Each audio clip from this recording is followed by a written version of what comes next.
Flat Stanley, Show and Tell. Flat Stanley. Stanley Lambchop lived with his mother, his father, and his little brother Arthur. Stanley was 4 feet tall and about a foot wide, half an inch thick. He had been flat ever since a bulletin board fell on him. Stanley's family was used to him being flat.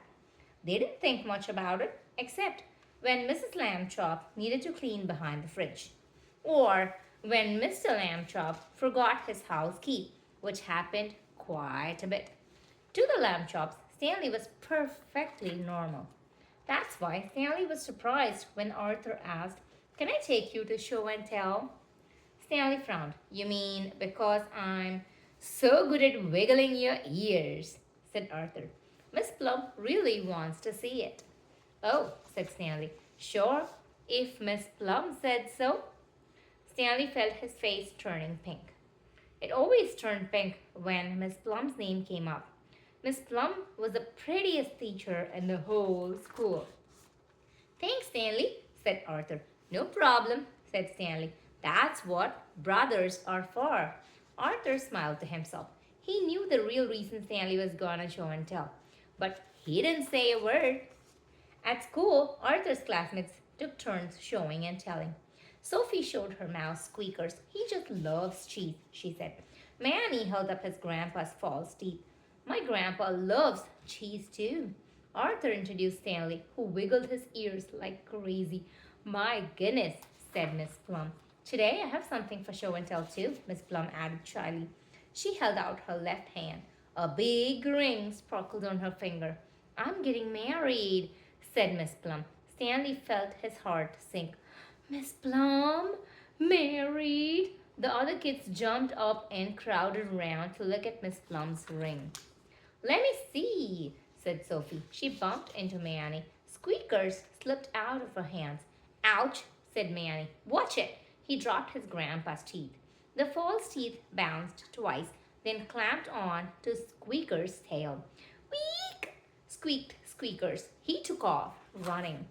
"Oh dear," cried Miss Plum. She reached out to grab Squeakers. Her new ring fell off her fingers.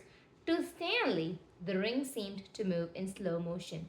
He watched it sail towards Squeakers and fall straight down over the mouse's head, where it landed like a sparkly collar around his neck.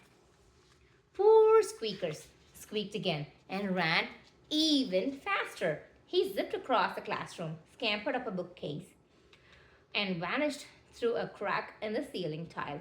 "My mouse!" cried Sophie. "My grandpa's teeth!"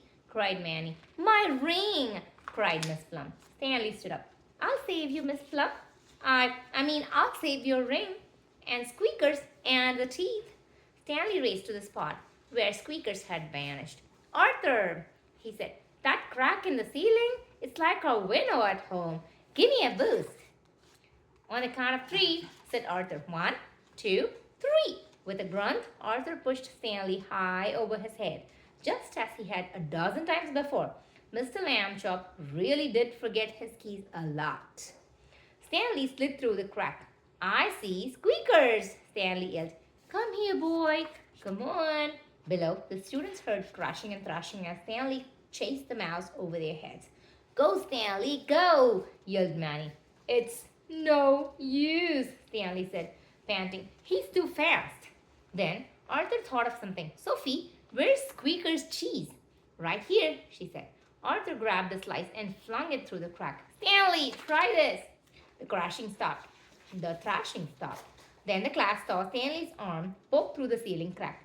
Squeakers sat in his hand, happily nibbling the cheese. Stanley's other arm poked out. The false teeth and the ring dangled from his fingers. Last of all came Stanley himself, stretching out of the crack like a boy-sized strip of taffy. "Oh, Stanley," said Miss Plum, once he was safely on the ground, "you're my hero." She gave Stanley a big hug. Stanley felt his face turn pink, bright pink. "What's wrong with Stanley?" asked Sophie. Arthur grinned. His face always turns pink when... Then Arthur stopped. He looked at Stanley. "When he's been wiggling his ears," he said. "Thanks, Arthur," whispered Stanley. "No problem," said Arthur. That's what brothers are for. The end. Hope you enjoyed the story. See you in another book.